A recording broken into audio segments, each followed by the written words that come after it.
Manipuri mana? Manipuri mana? Kopi Thaba, Umang Maganda. Iba itu gitang tanah, tinggon papengak sudah kalamba. Kopi Thaba, Kopi Thaba, Umang Maganda, Umang Maganda.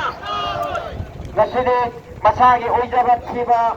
Yui karakati business amadi nisha lanon bagi ipakta Manipur ki tungda haruk kadariban laharon singgu kawai na pikam nahan kare pikam nahan sabi association ampa sarit chala tungi na magkalaga kasi nisha na mahal na baganda pati bukanda na mga magkapapuktunan aduna aduna ang naging agarang sinan apoy magkalaw apoy langit na magkalaw sa trend pati mo Manipur na yan ase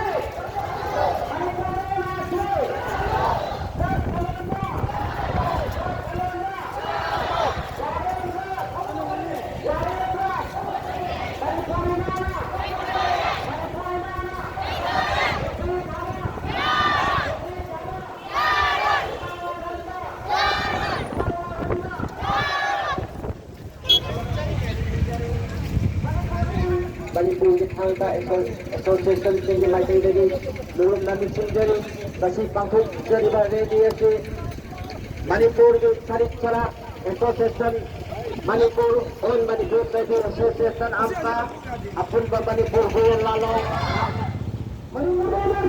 Halo Ya rồi Ya rồi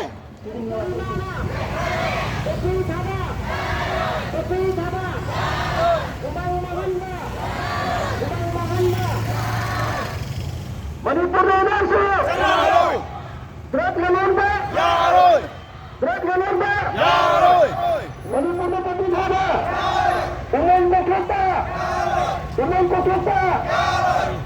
Manipur gi ngasi gi koi oirakliba phibam Manipur ngasi koi gi drug lalonba sing chingda umang jangan mayam pothokna koi gi popi partition torokpa adigi nishagi karba tobo mayam ngasi Manipur se koi gi masi mafam kannana ba honarakpa nishagi mafam achauba makak koi khidang ko thajilakpa sida ngasi gi koi sugma tanja si lojaraga koi gi all Manipur indigenous martial art team apun bahuya lalong Sarit Sarat amati koi ke Saibi Association Kamjong district Ukun district Hangta Association punna koi ki khusam naraga asi koi mass rally ase koi pangthok jabani